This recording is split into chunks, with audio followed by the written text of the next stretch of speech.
इयत्ता 6वी मध्ये तुम्ही शिकत आहात आणि त्रिमितीय आकार हे प्रकरण तुम्हाला अवघड जाते का? तर आजचा व्हिडिओ तुमच्यासाठी, कारण आजच्या व्हिडिओमध्ये आपण स्वाध्याय 1 नवीन पुस्तक नवीन स्वाध्याय या ठिकाणी घेऊन आलेलो आहोत. तर चला सुरुवात करूया आजच्या लेक्चरला. पण त्याआधी चॅनलवर नवीन आणि पहिल्यांदाच असाल तर चॅनलला नक्की सबस्क्राइब करून बेल आयकॉन दाबा, जेणेकरून नवनवीन व्हिडिओची लिंक तुमच्यापर्यंत लवकरात लवकर पोहोचून जाईल. बघूया पहिला प्रश्न काय आहे. प्रश्न काय सांगितलेला आहे बघा. तर अचूक पर्याय निवडा असं सांगितलेलं आहे. त्यामध्ये आपल्याला सांगितलेलं आहे कॅरमच्या सोंगट्या एकावर एक ठेवल्या तर कोणता आकार तयार होईल. आता या ठिकाणी बघा, कॅरमच्या सोंगट्या यांचा आकार जो असतो तो काय असतो? गोल असतो. आणि ह्या जर एकावर एक अशा ठेवत गेलो तर आपल्याला काय मिळणार आहे या ठिकाणी? तर वृत्तचित्तीचा आकार मिळणार आहे. जसं की पिंपाचा आकार असतो त्या आकाराच्या या सोंगट्या तयार होणार आहेत. त्यामुळे पर्याय क्रमांक बी या ठिकाणी बरोबर आहे. ठीक आहे. बघा आता दुसरा प्रश्न काय सांगितलेला आहे. वाळूचे घड्याळ कोणत्या दोन समान आकारांनी तयार झालेले आहे. आता वाळूच्या घड्याळ कशाचे तयार, कोणते दोन आकार आहेत बघा.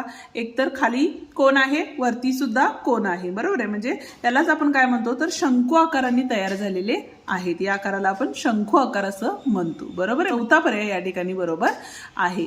तिसरा प्रश्न काय सांगितलेला आहे बघा. खालीलपैकी कोणता आकार त्रिमितीय नाही. ठीक आहे. इथं बघा चौरस, गोल, दंडगोल आणि शंकू आहे. म्हणजे चौरसाला हे काय असते? लांबी आणि रुंदी म्हणजेच फक्त बाजू असतात. बरोबर आहे. दोन बाजू एकमेकांना काय होतात? ही काय आहे? द्विमितीय आकार आकृती आहे. हे आपण कालच्या व्हिडिओमध्ये बघितलेलं आहे. आणि बाकी सर्व आकृत्या या काय आहेत? त्रिमितीय आकृत्या आहेत. ठीक आहे. बघूया आता दुसरा प्रश्न काय सांगितलेला आहे बघा.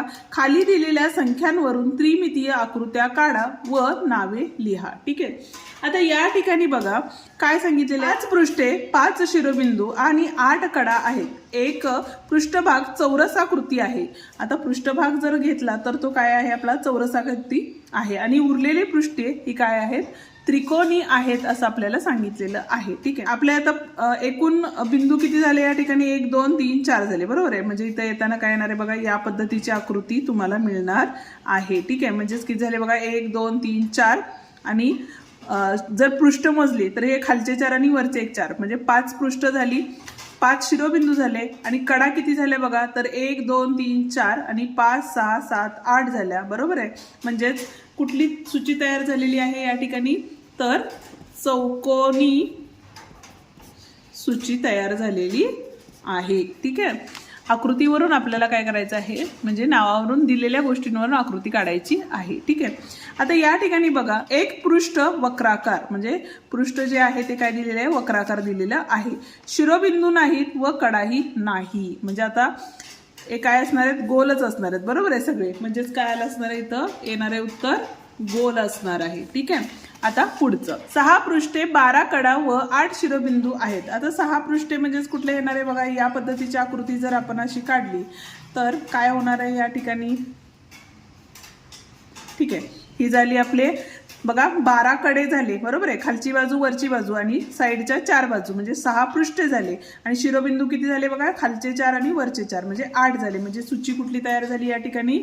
तर चौकोनी सूची तयार झाली. बरोबर आहे. आता त्याच पद्धतीने या प्रश्नाचं उत्तर काय येईल ते तुम्ही मला कमेंट करून नक्की सांगणार आहात. हा व्हिडिओ या ठिकाणी संपतो. आजचा व्हिडिओ कसा वाटला ते मला कमेंट करून सांगा. त्याचप्रमाणे आपण पुढचेही प्रकरण लवकर घेऊन येणार आहे. त्यामुळे अजूनही चॅनलला सबस्क्राईब केलं नसेल तर चॅनलला सबस्क्राईब करून बेल आयकॉन दाबा, जेणेकरून आपल्या अशाच नवनवीन व्हिडिओची नोटिफिकेशन तुम्हाला लवकरात लवकर मिळून जाईल. धन्यवाद.